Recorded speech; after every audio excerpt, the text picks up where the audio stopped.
I'm Ari David, and I'm massively ineffective. It's pretty early in the morning. I usually don't stream this early, but I felt like playing Mass Effect. I have real work to do as a grown up, but I freelance, so time management's my thing. Oh, hello, Muad'Dib. I'm joined, of course, by my co-host. I tuned the mic, so I'm gonna sound shit. But here's my co-host, Muad'Dib. Hello. For those of you who are watching this on the VOD, because there's no one here right now, which is cool. I wasn't really expecting anyone to be here. That was my point of this announcement. I just felt like playing this game, and I promised I would stream the whole playthrough. So, viewers or no viewers, here I am, Friday morning. I'm still drinking my coffee because I need it. And we're gonna play a little Mass Effect because I'm addicted. Even though Destiny's having some great shit going on. Sorry if I disappointed viewers. Boy, compensating. I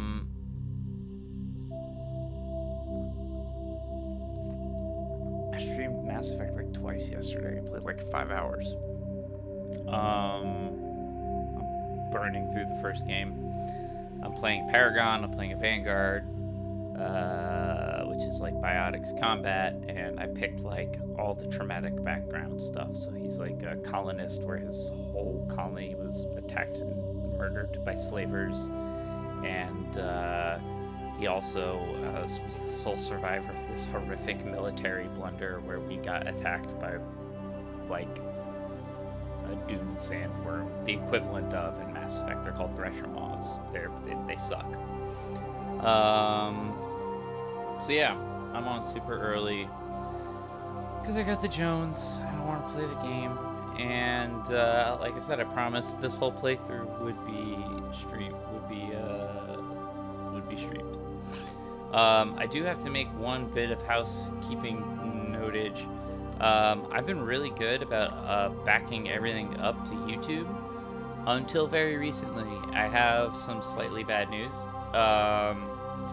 3 episodes of the Jedi Fallen Order stream are gone to the winds because I was preoccupied, didn't pay attention to the expiration dates, so that's entirely on me, and I apologize.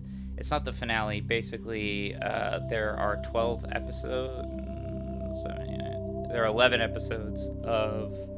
I did it in 11 streams, and 7, 8, and 9. 7, 8, and 9 are missing. And but we have 10 in the finale, so you're missing like a good chunk of like the last portion of the game. So I'm sorry about that. That's the first time that's happened. I like promised to myself I would never let a stream be deleted. But now it's a never again type situation. Everything else is backed up, I swear. I have all my old XCOM stuffs on YouTube.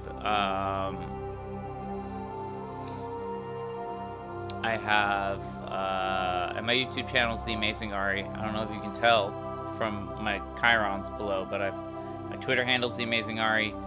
This is technically supposed to be my YouTube link, but I just linked it to my website, which can take you everywhere. My website is my work portfolio and my blog, which I promised to do weekly updates on and haven't been doing because I'm the worst. But that's part of some of the grown-up stuff I have to do today after I do the grown-up thing and play video games. Alright, that's the housekeeping. I'm gonna start off officially before I play this stream with the thing I'm gonna say every stream in the month of June. Happy Pride to all my friends in the LGBTQIA community. I see you, I hear you, I love you, you're awesome. Oh god, I'm mirrored. I got a pin. It's really small and hard to see, but it's the ally pin, because I'm a vanilla bean cishet. Sorry. I'm not really sorry. the whole point is that everybody should be who they are without embarrassment or fear or shame. Especially members of your community. So I have too many people I love, including my partner, and we're coming up. I don't share too many personal details, but this month will be our 9-year anniversary. I've been with my current partner, and she's pansexual, so I take LGBTQ rights very, very seriously and very much to heart. So happy Pride, and yeah, that's about it. I want to get to Mass Effect. Shall we? I'm doing all the side quests because I'm at a really good part, like a really good place for it. I got Liara, which means I have my full squad, but I haven't done Pharos or Novaria yet, the two leads to track down Saren. So no, I haven't addressed the Rachni, and I haven't done any of the weird shit on Pharos. That's usually a question people ask.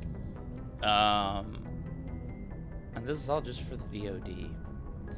I see I fluctuate, and I have a couple people show up, which is nice. Hello, lurkers, welcome. It's really early. I don't expect anybody to talk.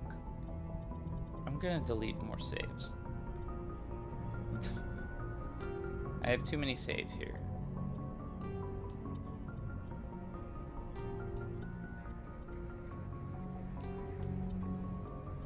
Right. I like that better. Alright. So, like I said, Pharos and Novaria are our main quests. I also have the Burn the Sky. I keep forgetting the name of the DLC. It's the one with the Batarian slavers, which I'm curious to see if there'll be any extra dialogue, given the fact that my colony on Midmar and my character's background was attacked by Batarian slavers. I do have to go back to the Citadel at some point to hand in a quest.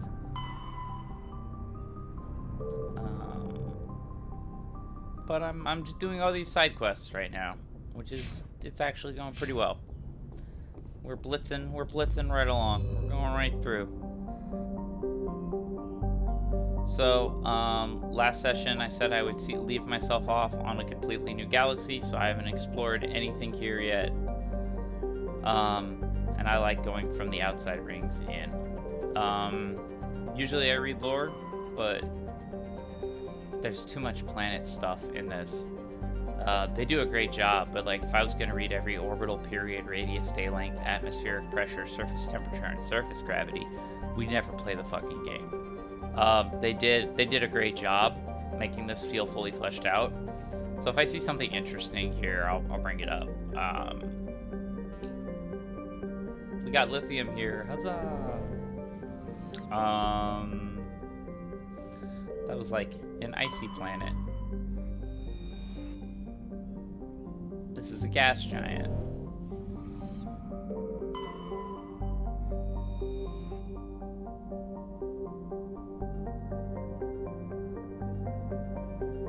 There's no magnetic field on this planet. Matriarch's writings recovered. Scans of Matar revealed debris from a destroyed Asari freighter. Further scans uncovered a body which was brought on board. Dr. Chakos examined it but learned nothing about its origins. Among the Asari's personal effects, however, was one of Matriarch's Dillanaga's writings. Interesting. So it looks like one of these two planets are going to be the one I land on. Is it Casbin? It's Casbin. It's never the one closest to the sun, because those planets are usually way too hot to land on. It's just science.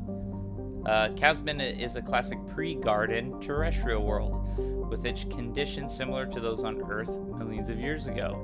It's hot, humid, and it's mainly composed of nitrogen and carbon dioxide. An increasing amount of the surface is covered by simple lichen and algae. Should no unexpected calamity occur, these tiny plants will change the atmosphere to an Earth-like nitrogen-oxygen mix over the next few millennia. Due to its potential for future habitability and sapient life, Casbin has been designated a sanctuary world by the Citadel Council. Landing is prohibited by law, and any disturbance of the fragile young ecosystem will result in harsh fines and imprisonment. At present, the planet is passing through the debris trail of a long period comet. Oh, it's very Earth-like. The day length is almost twice as long. The surface temperature is very hot right now. 99 degrees Celsius. Oh my god. But the gravity is 1.1 Earth G, and the pressure is 1.1. Like, we would, honestly, if the temperature could come down and it was breathable atmosphere, yeah, that would be a habitable planet. That's pretty cool. Let's check out Pommel. Always land last. There's evidence that Pommel was once covered with broad, shallow seas. There might be ancient fossil life. Okay. Let's go rock the Casbin.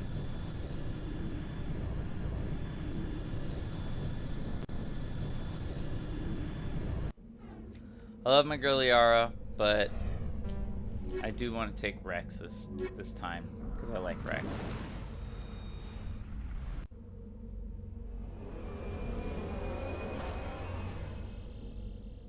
Hello, currently to my one viewer. Thanks for lurking. You're more than welcome to hang out again. It's really fucking early. I just felt like playing games, and I made a solemn vow. Alright, solemn vow. I made a promise to my people here that I would I would stream every second of my playthrough. So let's see. What does this do? It increases your health like crazy. So my goal with him is, of course, to make him just an absolute beast. And I think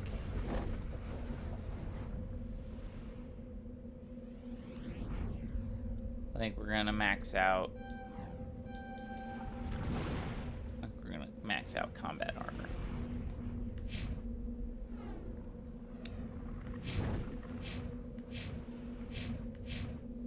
I worry about streaming too much because people feel they gotta catch up or something. I know that that's a thing people feel like they have to do. But I also just really want to play this game. I don't know what the etiquette is regarding that. Geth Outpost. Oh, this is one of the Geth Outpost planets. Let's go fuck up some Geth first.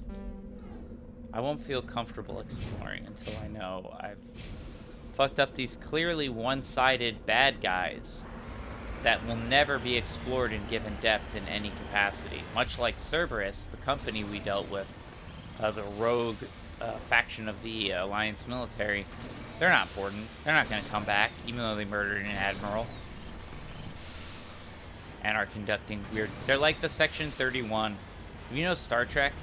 Section 31 is their excuse to, like, make the Federation do bad things. Because, like, the Federation is supposed to be all, like, perfect and stuff. And then they're like, no. But there's Section 31, don't you know? They got Death from Bill and Ted to play the big Section 31 guy in Space Nine. Rocks. All other things stop for rocks. You should know, if you've watched the previous streams with this, I like my rocks. I see it. I see it. Give it to me.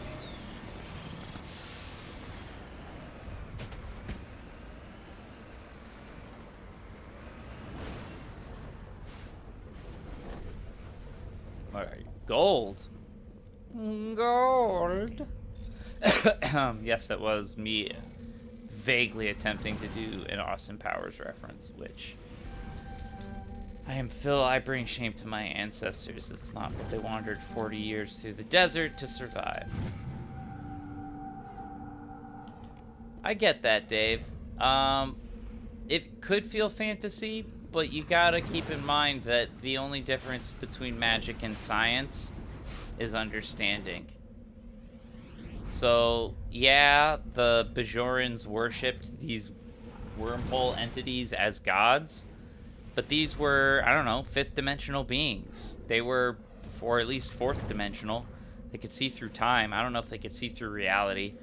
But DS9's great. It, in my humble opinion, I thought it put some hair on Star Trek's chest, so to speak. Not that that's like, that's a very toxic masculine thing to say. Whatever. It made Star Trek a little more grown up. That's a better way of putting it. Particularly the last 4 seasons, which covered the Dominion War, and when they brought Worf in and promoted Sisko to captain. Spoiler alert. The show gets hot. Like, I grew up on Next Gen, and I didn't like DS9 when it first came out because I was young and it was too slow and political initially. Until the Dominion War, which I was already spaced out at that point. I was watching Buffy or something.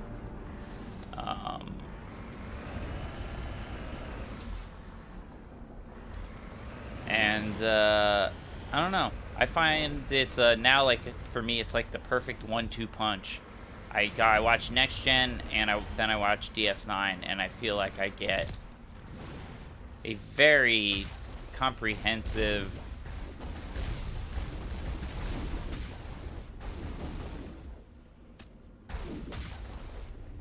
feel of the Federation.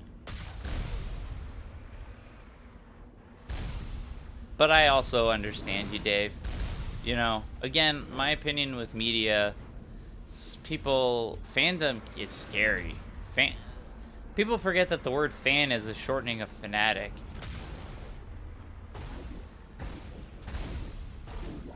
Valid, Dave. Next Gen is unreal. And like I said, it's the one I grew up with, and it's the one I preferred as a kid. I think DS9 is the one I prefer as an adult, just because I'm grim and a pessimist. But I still love, like, Next Gen with all my heart. I actually got to see my parents for the first time since the COVID pandemic on Monday. Which was a holiday here in America, Memorial Day. I have some international viewers, so I feel like that was worth pointing out. It was a holiday here, and oh, fuck you.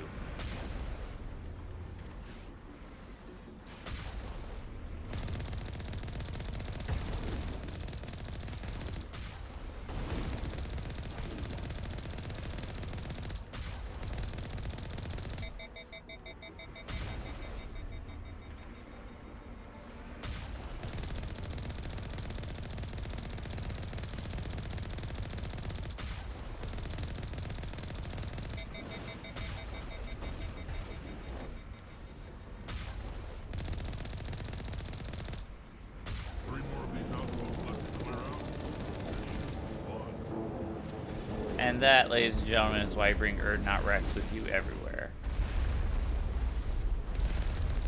Silly game, you thought I was going to, you thought I was going to get out of the Mako and do any of this? Silly game. Why on earth would I get out of my tank? I know, besides the fact that it sucks. Like, were they banking on players being like, this thing's going to be so not fun to play that people are going to want to get out and fight the hard way? No. I'm going to sit in my heavily armored tank and go get my rocks.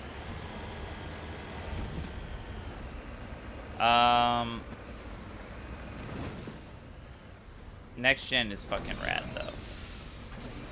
And I gotta give props. I feel like it took 2 seasons before they could figure it out. But Season 3 of Star Trek Discovery, for anyone not watching it, for the first time feels like a fucking Star Trek show. Like, I don't want to spoil anything. They made some pretty ballsy decisions for the continuity, and it pays off big time. And I was really happy because Discovery had been really, really grim. And this was the first season where they're like, no, it's all about hope. We gotta be like really hopeful. And while they present something very bleak, the idea of hope in the face of adversity, I think, is perfect for Star Trek. So I was actually very pleased with the latest season of Star Trek Discovery. And I really like the cartoon Lower Decks. It's a stupid, funny thing. And Picard, I mostly liked. There were, with no spoilers, there was a bit about the finale that made me go, all right. It felt like that was their excuse to come up with a second season. And I understand their impetus to want to do a second season, but at the same time, I feel like Picard should have been a one-season show. But who knows? Maybe I'll watch Picard Season 2 and be like, oh, man, I'm really glad I got to go see Guinan again. And, I mean, for the record, I probably will, because if you don't like Guinan, what the fuck is wrong with you? Guinan's Whoopi Goldberg. Alright? Guinan is Whoopi goddamn Goldberg if you're not a Trekkie. And Whoopi Goldberg is a saint. She was at least a nun twice.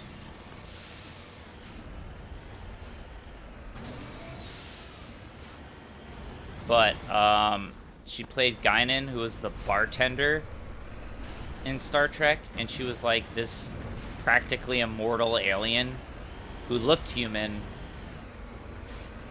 but, like, her people had they were basically assimilated by the Borg. And, she has a lot of PTSD with the Borg and hates them. But she's like the one that gives all the sick advice. All that sweet, rad Star Trek advice. Even Captain Picard is like, Guinan, yo, what the F do I do? So she's showing up in Season 2. That'll be cool. And they're bringing back a classic Star Trek villain, Q. Oh my god, what did I do? I knew I shouldn't have gone down this hill. I have found my own hell. I gotta find a different way. Yeah, Q is going to be great. I'm very excited. They got John Delancey back. He looks great. He looks like he's taking good care of himself. Last time I saw him, he was playing Kristen Ritter's dad on Breaking Bad, and he was, you know, looking his age. But it looks like he went and he was looking pretty trim. I think Q is a very vain character, so that fits. It was good. I was excited. Obviously, Q was the villain from the pilot of Star Trek: The Next Generation, and he's kind of like Captain. Oh God, this is actually so nerdy. If you know Superman, Superman's got a villain called Mr. Mixius Spitlick, who is this imp from another dimension, and he's basically immortal and omnipotent and all-powerful, and he just torments Superman, and Superman... I mean, with this dude, Superman has to trick him into saying his name backwards, which he somehow is always able to do, because that sends Mr. Mixius Spitlick back to his home dimension. But Q's different. Q is also this, like, godlike entity, but he's decided that humanity is unworthy to exist, and he puts them on trial in the first episode, Encounter at Farpoint. And Picard has to be basically the defense attorney for the human race. And it's great. And basically it ends with Picard... Yeah, Q is very much like Loki. In the sense that he like Loki loves Thor and doesn't want to actually see him permanently dead. He just likes fucking with him forever. That is Q with Picard. And it makes so much sense that after everything Picard's been through, and I'm sure Q is going to be the first one to point out some of the spoilery stuff that happened to Jean-Luc that I don't want to get into, because if people haven't seen the show, go watch Picard. It's worth checking out. Is this where my rocks are? I'm very confused, everybody. I just want some rocks.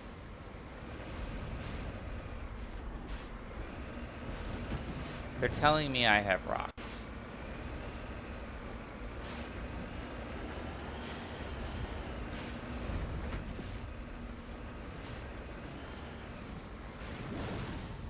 But I feel like if there were rocks, I would have gotten them by now. Or seen them in some capacity. So, look around, look around. Sorry, breaking into Hamilton. I live in New York, it's gonna happen. The greatest city in the world, and we're falling in New York. Okay. Yeah, I'm excited for Q to come back. I wish I could find these fucking rocks, though. I'm like right on top of that.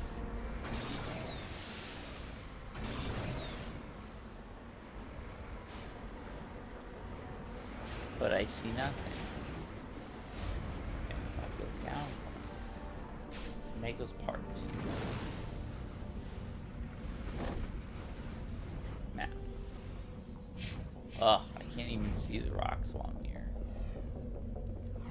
Okay, okay.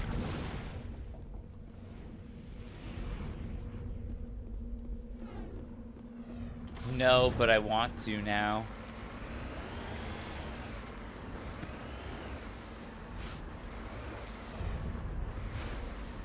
Oh, that looks like my rock.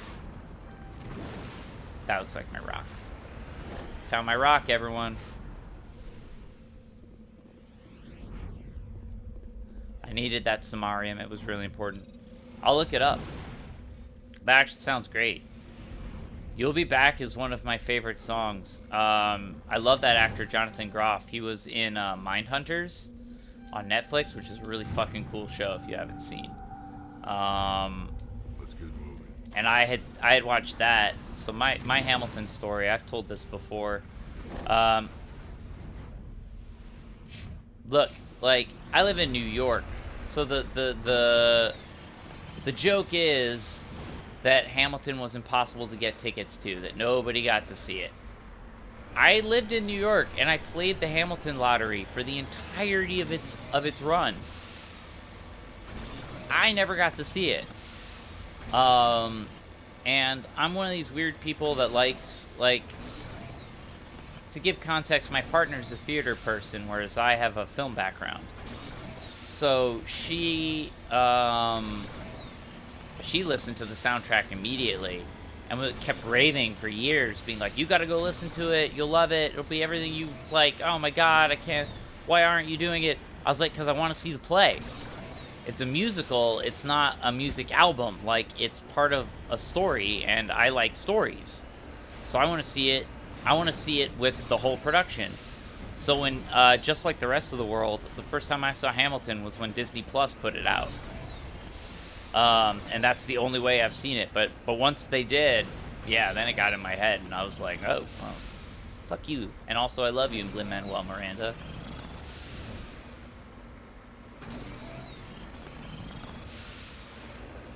He's very charming, but he's got to be careful not to pop up in too many places and overstay his welcome.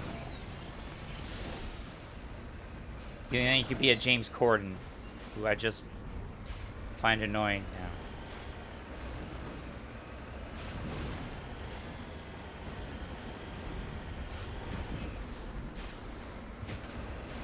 Right now, I don't feel that way about Lin-Manuel. I love him. One of my favorite episodes of Drunk History is the Hamilton Drunk History, which if you haven't seen, go on Hulu, watch the Hamilton Drunk History. It's a half hour of Lin-Manuel Miranda drunk, talking about all the shit he couldn't put in the musical.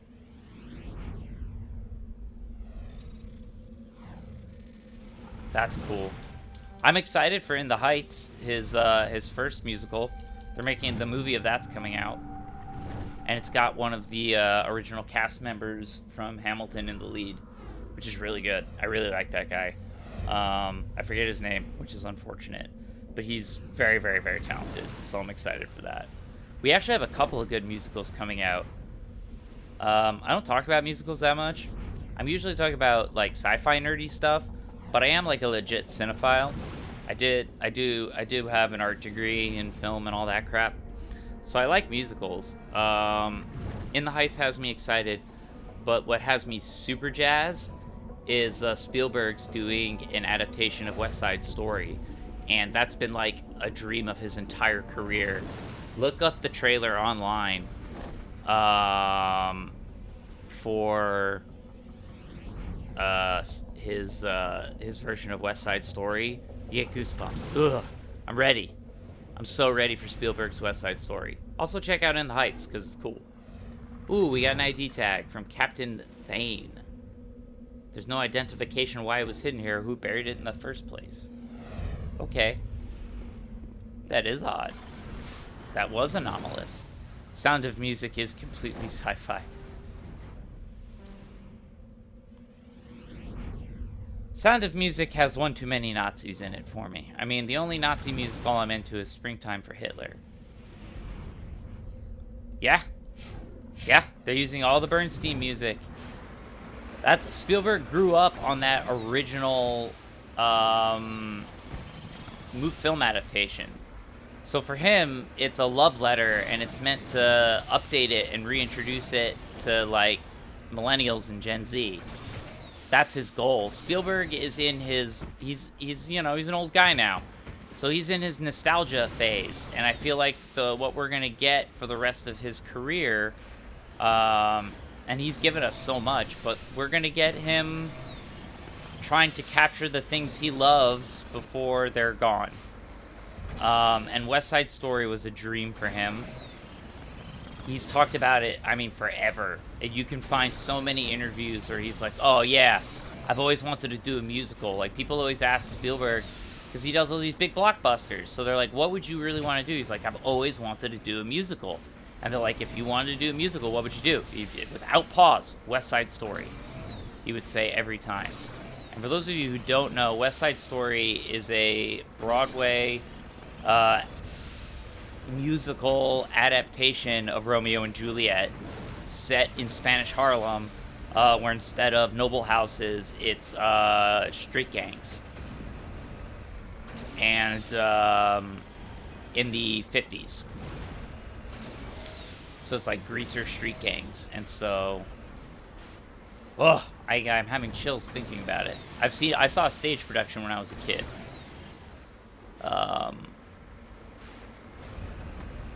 West Side Story's rad, and the Spielberg trailer looks dope. It is not going to be a Cats situation. I'll tell you that much. The only version of Cats worth watching is the Butthole edition.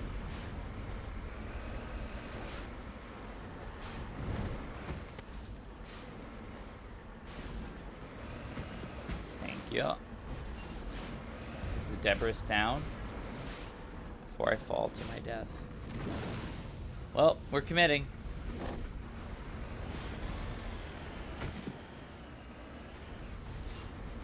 I don't know.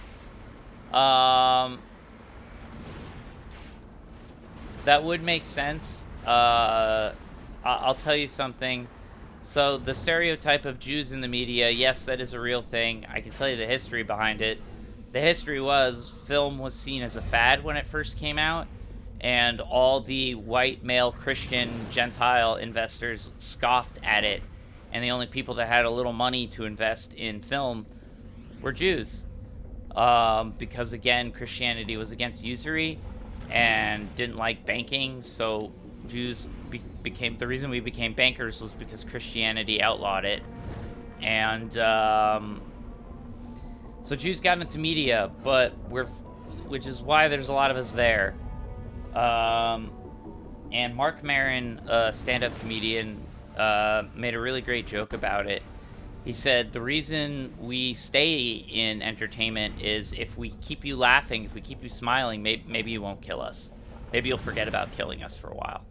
I know that's grim, but I would be laughing. But again, early morning coffee. It's very funny, but it's very true.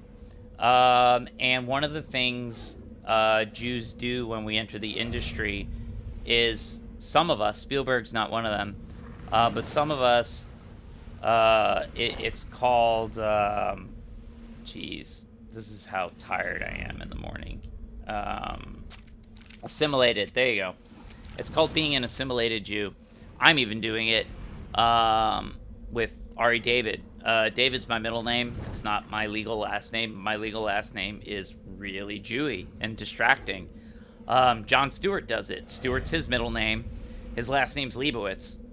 Lots of actors have done it. Jamie Lee Curtis's dad was a big-time movie star called Tony Curtis. Real name Bernard Schwartz. Like, you can be famous and a Jew in Hollywood, but you can't look or sound too Jewish. Scarlett Johansson is Jewish. Paul Rudd is Jewish, but they don't advertise it. It sucks. Look, Jews are conditionally white. We're white until we're not. I call it being beige or off-white. Like, we're 90% white. Here in New York City, I'm 99.999% white. I'm basically in, like, one of the Jewish capitals in America. But, I've been to parts of the country where I was a Jew with a capital J. It's not fun. It's weird. And it makes me very sympathetic, which is, why I support Black Lives Matter. It's why I support Pride so vehemently. I've been an outsider. My grandfather was, my grandfather and my grandmother on my father's side, my paternal grandparents were Holocaust survivors. And I was raised on my grandfather's stories. My grandma didn't talk that much about it. She was of the mind, one, she didn't want to give me any trauma, and two, she was like, no, we won. Leave the past in the past. But that was not, my grandpa had too much PTSD to do that. And I don't know why, but apparently I was the grandchild he told. Out of all the grandchildren, I'm the one he told all the stories to. So, I know a lot about it. Which also makes me sympathetic to outsider causes. Like Gaza! Sorry, anyways. Yeah, I guess he figured that out. Sometimes family can be insightful. I didn't realize that I was a storyteller guy, but other people realized it before I did.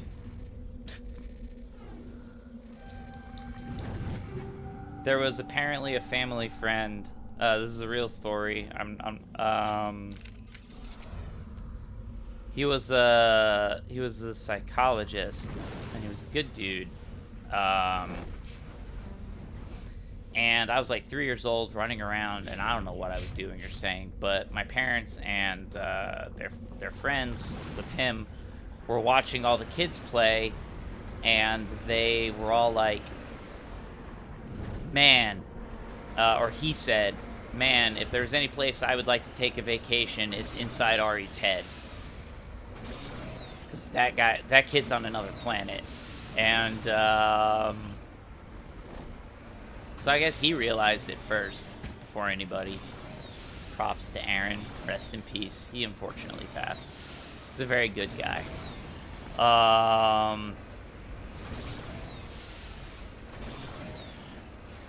But yeah, I didn't realize that for a while.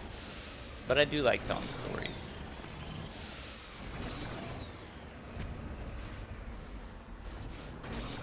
Speaking of which, I plan on using my blog on my website in part as a place for me to put like short fiction, hopefully, or like serialized stories, because ideally I want to be a fiction writer in whatever medium people will let me do it. Video games, comics, TV, movies, whoever gives me the door, whoever lets me in, I am A-okay. I'm flexible. I'm good at learning stuff. Just let my shields recharge real quick. So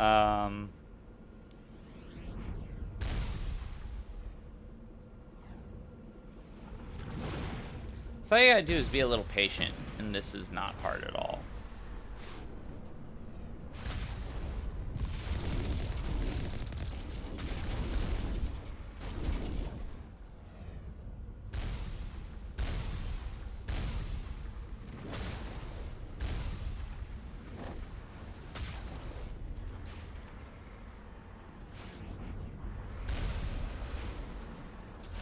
But yeah, Dave, I guess my grandpa figured out I was the storyteller.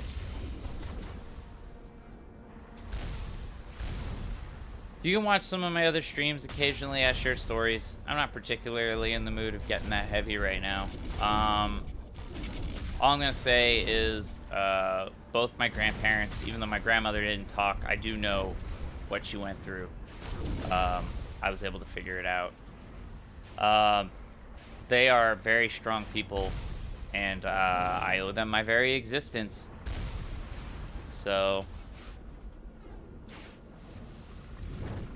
the one thing I'll say is my grandfather gave me my mantra, my guiding principle in life, because after one of his stories, which, like, terrified me, I told him, Grandpa, if it was me and not you, because he was only 14 when Germany invaded Poland. He was not old. He was just a kid.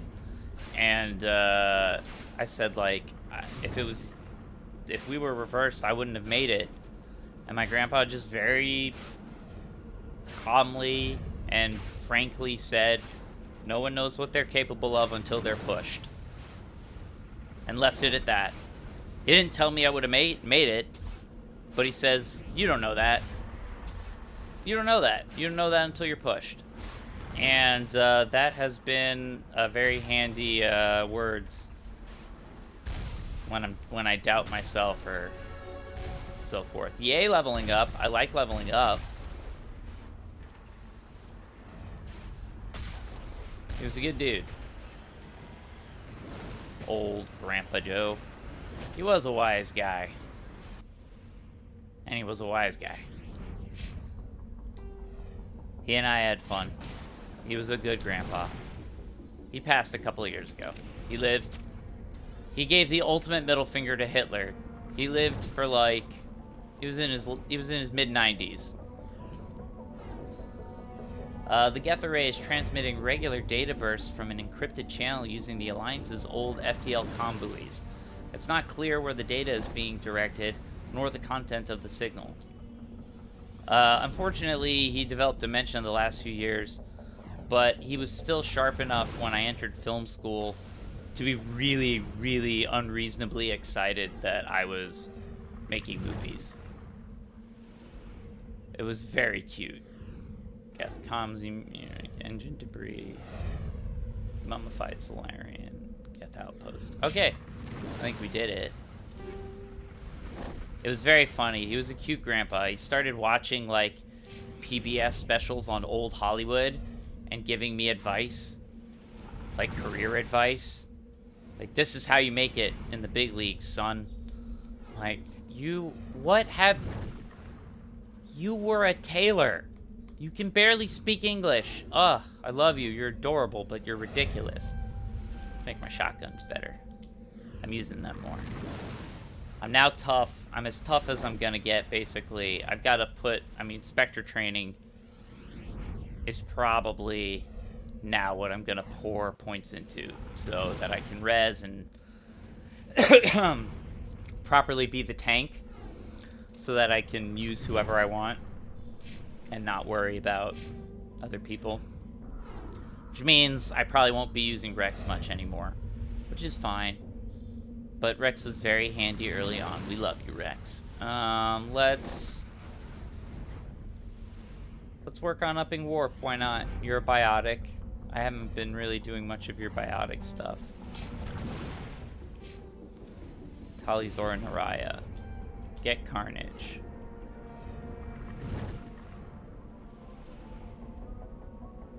And first aid. Okay.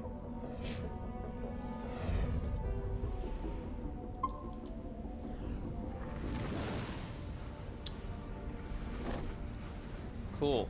I think we're gonna go to Normandy. Well, thanks for hanging out, everybody who's lurking and watching. And to my regulars who are catching this on VOD, and to anybody, sorry for the weird time. But I think I mentioned this on my Discord. Ooh, nice segue, Ari. I am trying to stream more. I'm trying to stream when I get the urge, because I've tried setting schedules a million times, and I know that that is the most effective way to do things, but I have such a hard time sticking to it because I have to be into whatever I'm playing or in the mood. I'm very weird and touchy that way. But overall, I've been streaming a lot more. It's not at consistent times, which I know is not ideal. So I apologize for that. But also I don't, because I'm streaming more. But regardless, thank you everybody who's here right now, and thank you for everyone for being understanding. And as far as my Discord, I have to redo my page because it's not very clear. There's a button on my About that will say join Ari's Discord. I am going to be changing that. Fair enough, Dave. I don't know where you're at, but I presume if you're keeping an eye on work, you're probably somewhere here in the Americas.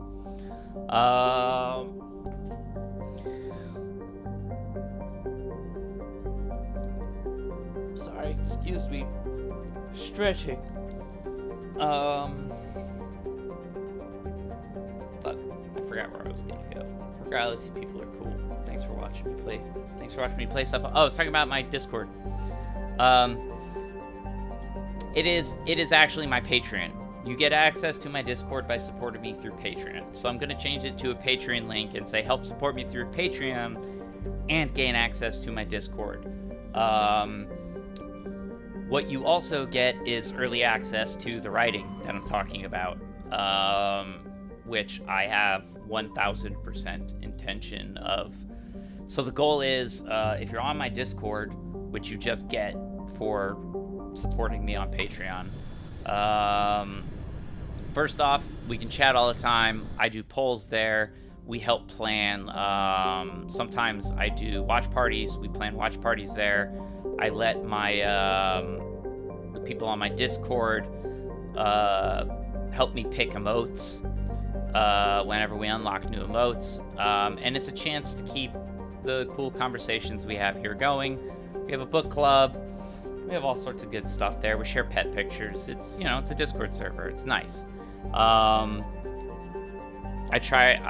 also give people like advance warning of things I have planned more than like I didn't tweet this morning, but I mentioned on my Discord that I was doing this. Medallion recovered. While scanning the asteroid field in the Tereshkova system, you picked up some anomalous readings. After some daring maneuvering by Joker, a small team was able to recover some debris from one of the larger rocks. Among the items discovered was a League of One medallion. Well, that's cool. I started inside this time. I'm a bad, bad boy.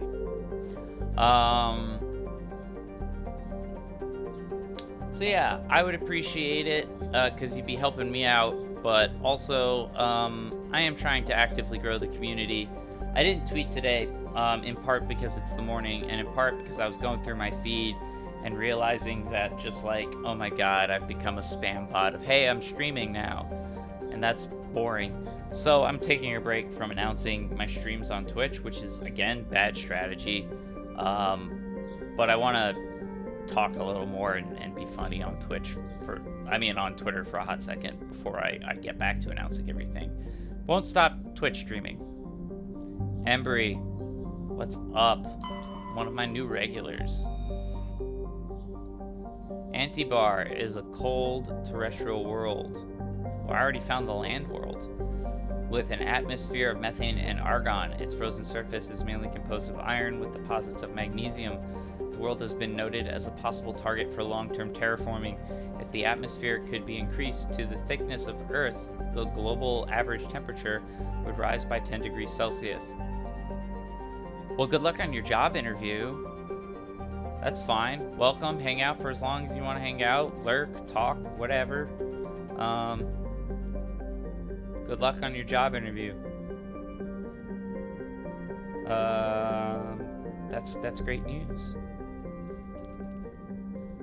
Antibar's combination of low temperatures, high-speed surface winds, and low visibility make it dangerous to explore on foot. That probably means I'm gonna have to deal with some bullshit. Petamarlis.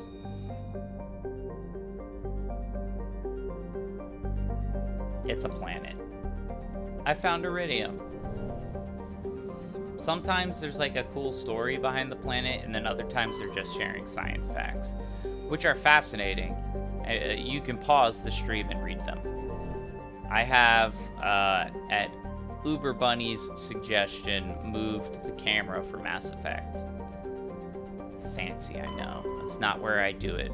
It's not where it is when I do Destiny.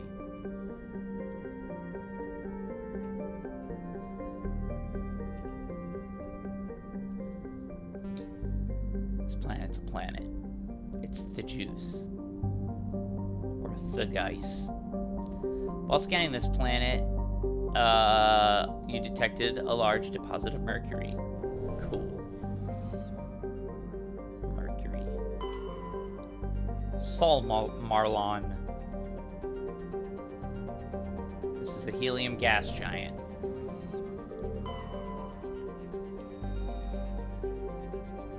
Mawinor.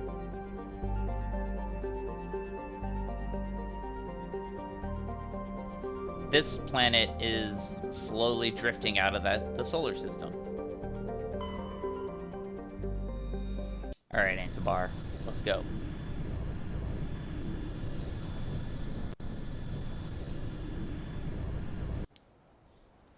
I need Tali. But you know what? At much suggestion, I'm gonna take Garrus, because people have been giving me shit. Why aren't you using Garrus? And by people, I mean my friend Patrick, who is,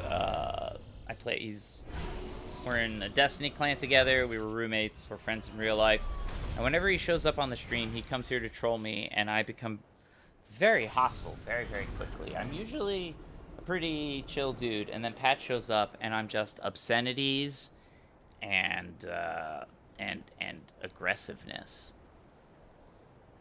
So, I guess I'll talk about that in therapy later. Let's level up Garrus. Yeah, see, I haven't used Garrus in a long time. So. Oh. Well, that's your problem right there. Advanced first aid, give me electronics.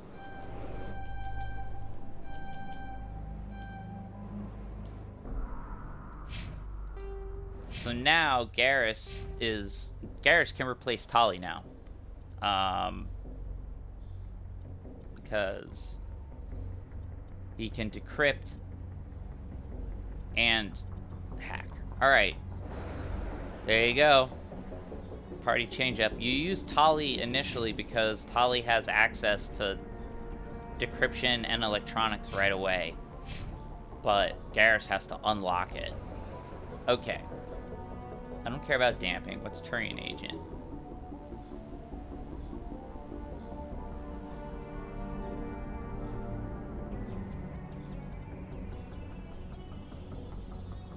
What does this do?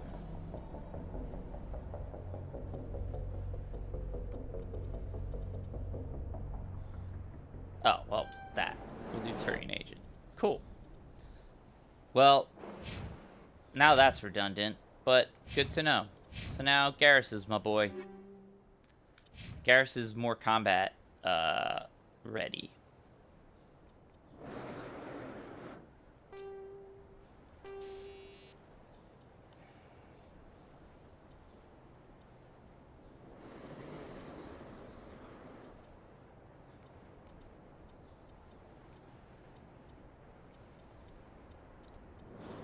think we're gonna be dealing with Geth, so I'll give him some tungsten rounds.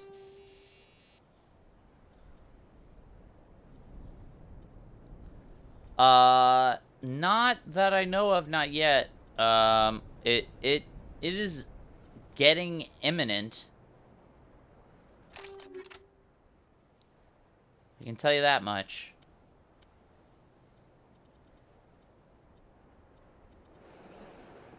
And you know what?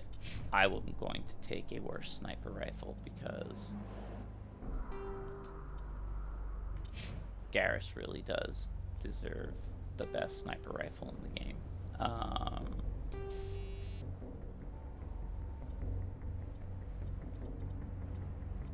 And again, I think right now damage versus synthetics, improved sighting.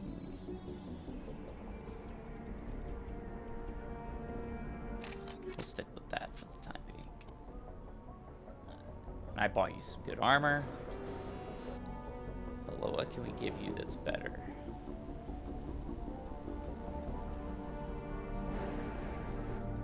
Medical interface 5. Wait. Is that better than what I have?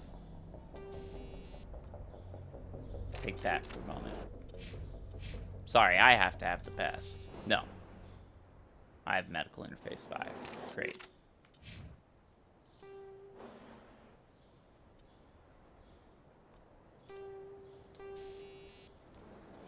Then with no shame, what's exoskeleton again?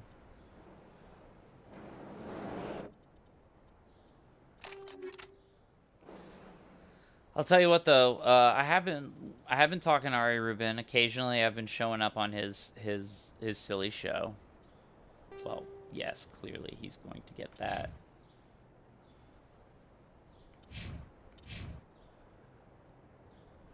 I like that. That's good for him. So he's sniper.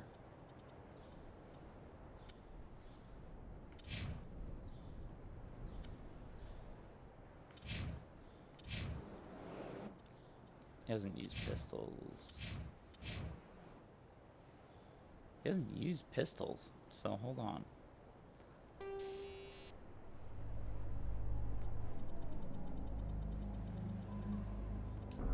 Yeah, that is a much more accurate description of it. I always tell people it's Space Ghost Coast to Coast Live, which is a not inaccurate description of that show.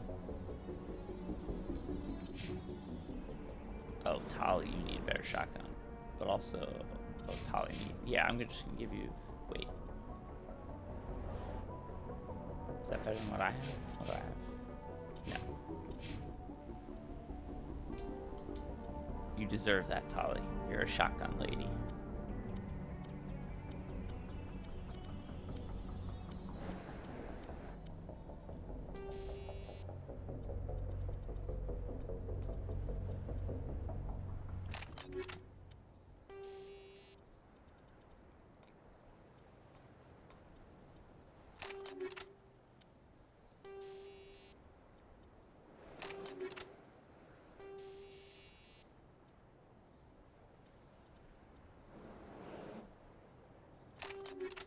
Making shotguns devastating is very important.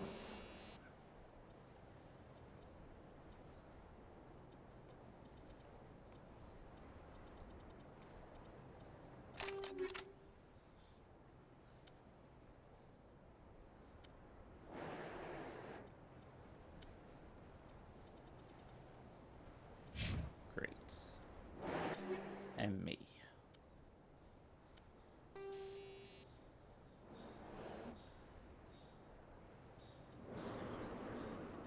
I love that toxic damage, though, and it doesn't have any negative drawbacks.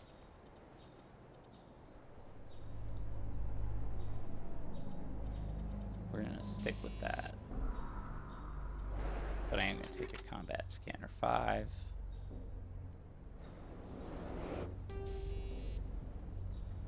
Again, I love that. I love my kinetic stabilizer.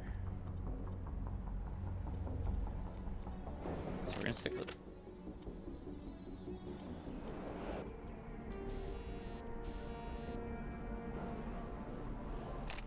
Excellent.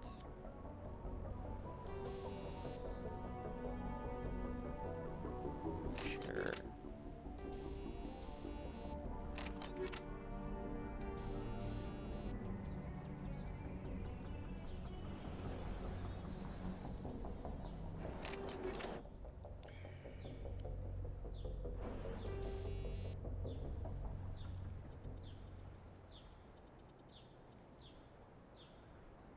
I'm gonna turn a bunch of these into Omni Gel because you only need one.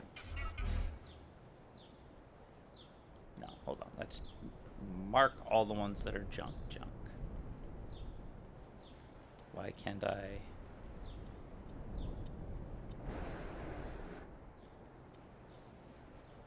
Oh, right.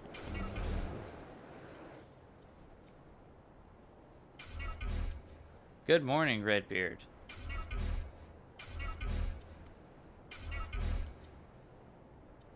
I'm doing great. How you doing, bud?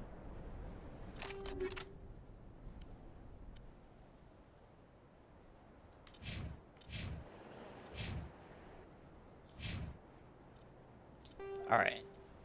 Pat wins. Now, I'm sorry, Tali, but Garrus is just tougher, and now he can do all the things that you could do.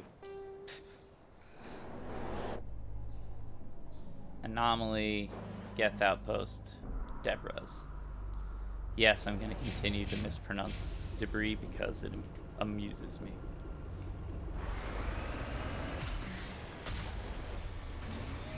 Hitting buttons. Why do I feel like I'm going to fight it? I have flashbacks of a Thresher Maw on this planet.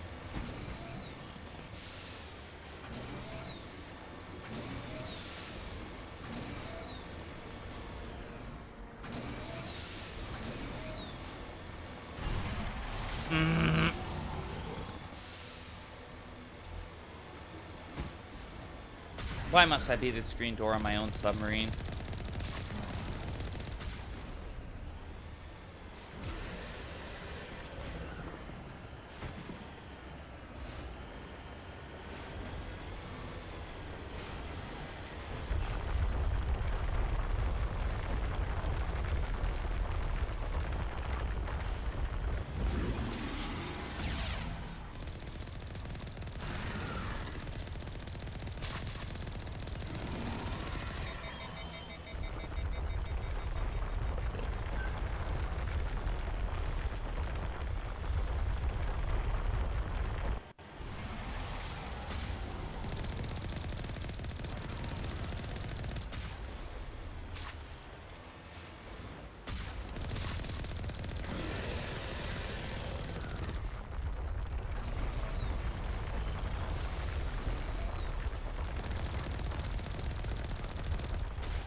No, I died.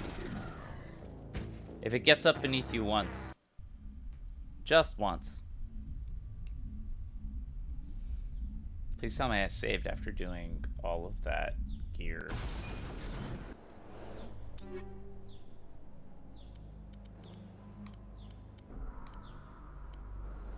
Easiest way to tell is, does Garrus have? Yes, he does. Great.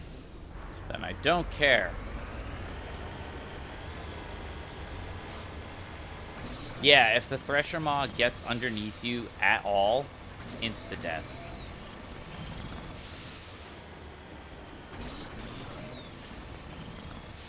It's honestly pretty cool. And they adjusted the Mako controls for the Legendary Edition, and I gotta say, having played the franchise the first time, mouse and keyboard without any other like real option, I really enjoyed this with a controller. Whoa, buddy. That's about as close as I would like you to get to me ever.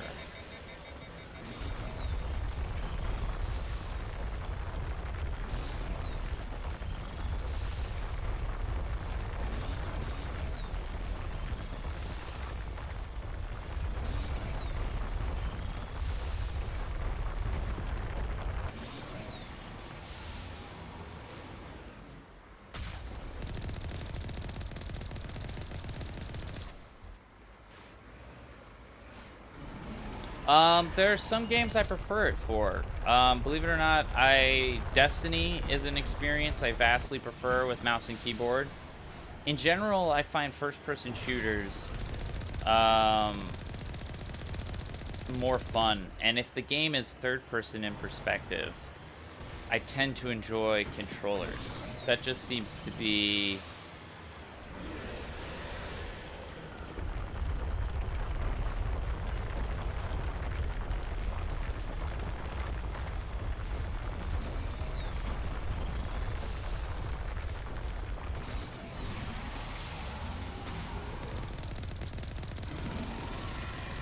Die! Oh, so close. Alright, don't get hit.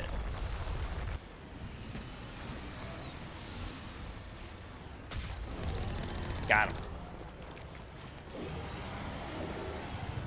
Got him. Save. I feel like every time my character fights one, he just flashes back to his unit and he's like, This is for Billy. Oh, Billy. Look at this place, a Prothean ruin. They did such a great job updating the textures. The armors look dope. Like, last time I played this, I used the mercenary armor, and I don't remember that black little bar in the middle. Maybe it was there, maybe I just didn't notice, but like, everything looks cool. Everything looks great. This honestly looks kind of how I remember Mass Effect 2 looking when Mass Effect 2 came out. I'm bad. Okay, Prothean data disk. Searching the ruins, you discover a Prothean data disk. Ah, I'm sorry if that was noise. Oh no. It must have been dropped by one of the Thresher Maw's many victims. Yeah, that thing can suck my bird. Map. Okay, there's apparently just a bunch of other stuff here that doesn't show up anywhere else. So we're gonna go check that out.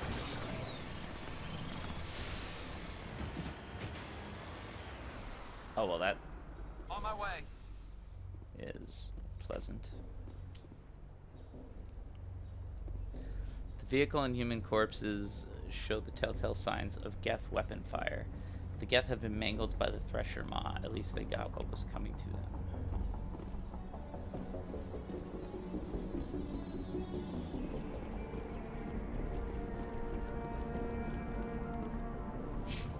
This is just Site of Thresher Maw. Is that what that is?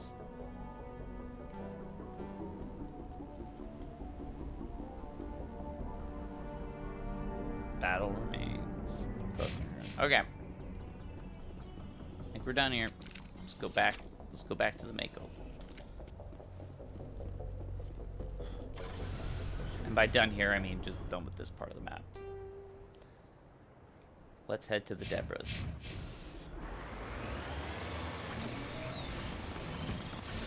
Knowing with calmness and certainty that there is no map on Mass Effect that has 2 Thresher Maws.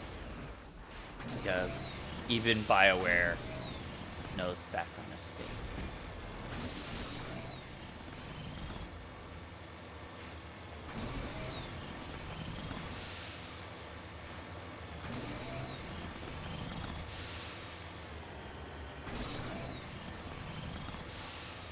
I'm glad I'm catching some regulars. I didn't know who would be around. Almost 11. That makes sense. People are starting to... It is most certainly a BioWare game. They lost, of course, the Star Trek IP voluntarily. They actually handed KOTOR 2 over to Obsidian while they were still making KOTOR 1. So they didn't want to do it anymore. And because they got tired of doing... Oh, that's bad. This is a Geth trap. That is only gonna... It's only gonna spring once we start salvaging.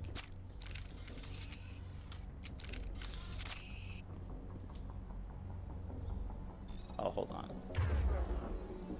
Garrus assault rifle, poly pistol.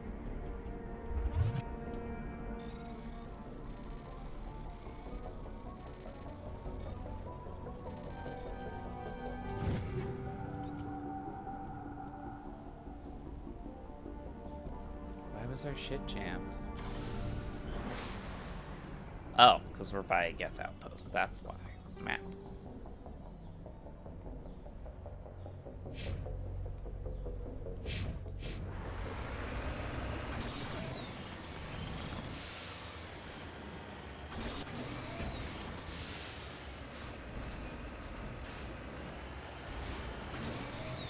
I'll say this, Dave. Mass Effect 1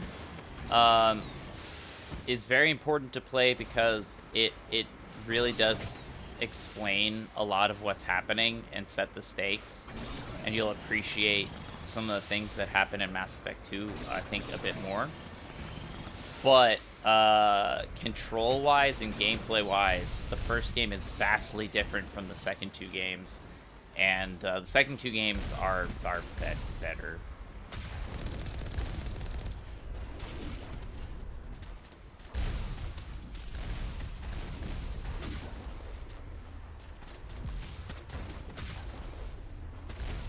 The writing gets more nuanced.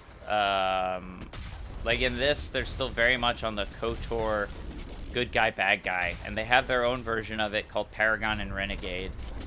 And you can earn both simultaneously, which is different than...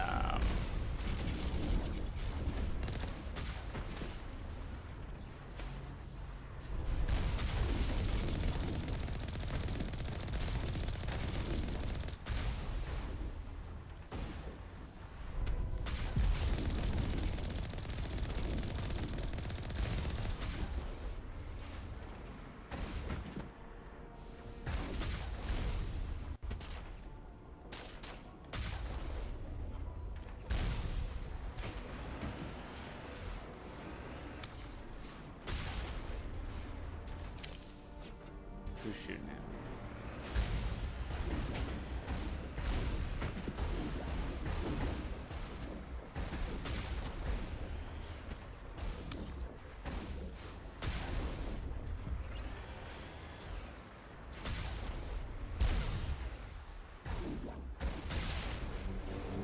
Shields never broke. Do you hear me?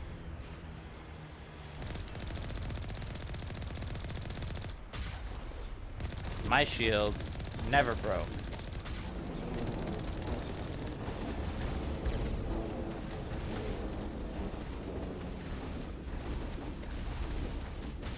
Oh, our first Geth Primes.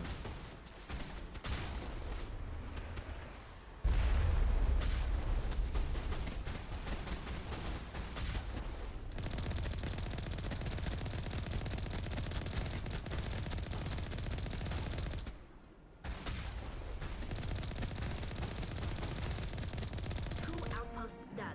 We're halfway there. What do you mean? I thought I did 3 already. Alright, fine.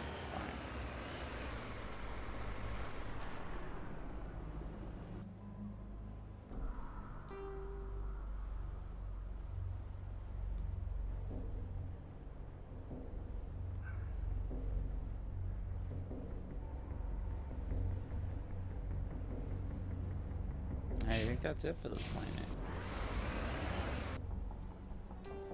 Give a quick little run around to see if maybe there's some rocks I missed. But other than that...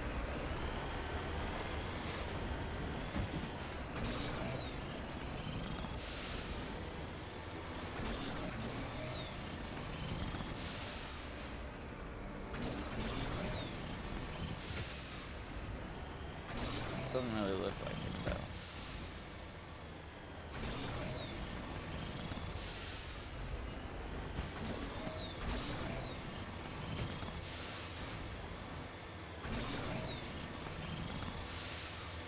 Usually they don't put the minerals so far away.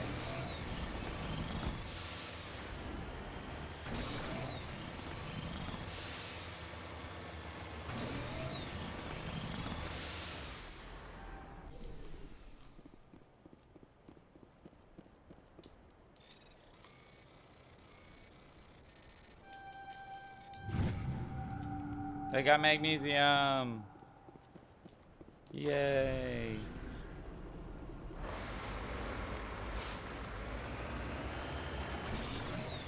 They already did, Dave. This Legendary Edition is a 3-pack. You buy it once and you get all 3 Mass Effect games with almost all of the DLC. There is one DLC from Mass Effect 1 that they did not include, which was their Wave Combat. Yep, it has all 3. They've been remastered for 4K with ray tracing and HDR lighting. You can see the HDR because I'm that good, but I don't have a video card that can do ray tracing. So, alack and alas. And this is at 1080. And I'm streaming at 720. I'm on an old-ass machine. Eventually, I'll have nice stuff.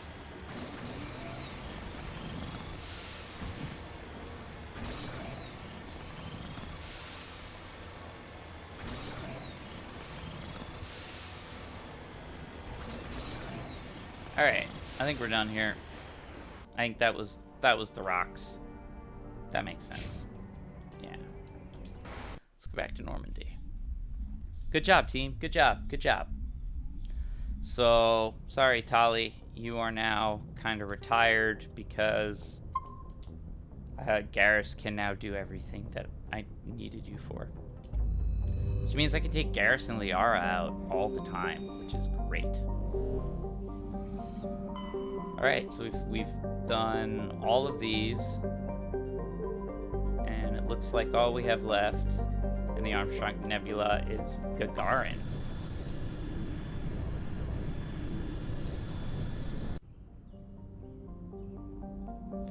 Fine, I'll start your way. I'll go inward out. June Thor.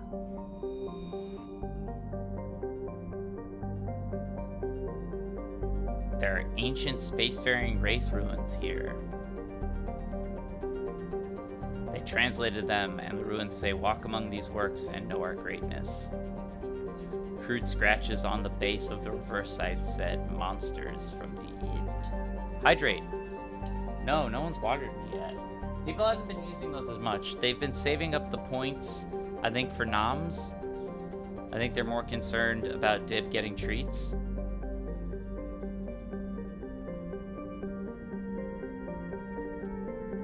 It's fine. I've been stretching and checking my posture. But thank you, Redbeard. Much appreciated. Alright, June Thor. I got points to burn. Get ready to stretch. Ooh, that's what I like to see. Sorry. Land on Rayingri. Rayingri is a small, barren terrestrial world. While it possesses a reasonably temperate climate and number of useful resources, no mining corporation is willing to risk investment. A rogue planetoid dubbed VOTS by the initial Solarian surveyor team entered the system approximately 10,000 years ago. It was trapped in a decaying orbit around Rayingri. It is nearing the end of its slow spiral inwards. Earthquakes and cyclonic windstorms are increasingly common on Rayingri. Within a few hundred years, the planets will rip each other apart. Some Asari travel consortiums have already announced sponsorship of cruises to observe the spectacle.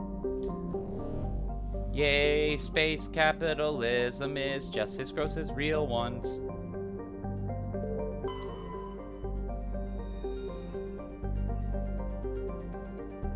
This is a planet made of minerals with nothing interesting.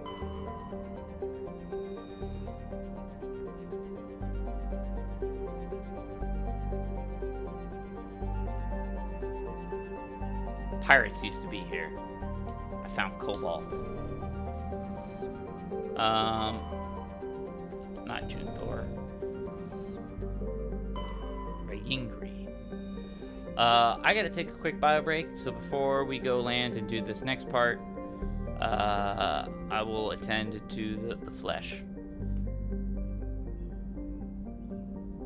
Capitalism is the worst, says the American. Oh no! Where's McCarthy? Red list me. I'm a fucking commie. I'm not a communist, but I just think late stage capitalism is the fucking worst. And we live in an oligarchy, not a democracy. Okay, I'll be right back.